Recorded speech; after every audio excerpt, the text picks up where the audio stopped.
Hello, this is J&M Reviews, and today I am super glad to review this free sample provided by Gocheer.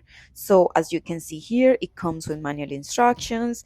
This is the water tank where you put the water, as I'm adding it here. And I love this humidifier because it's very good for the air.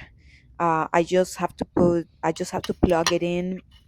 I like it also because it's quiet, it doesn't make a lot of noise.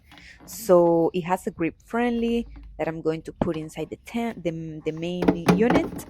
And then it's going to help humidify the air. And it's also portable. I like it because you can put it in the bathroom, in a small basement, in the closet, the kitchen, the living room. This is the turn on and off button, and this is how the light changes when it's on and it starts to refresh the air. It has a draining hose, and also, as you can see here, I can put it for the day or the sleep mode for the night, and it's very quiet, especially if I want to use it for my toddler. Thank you for watching.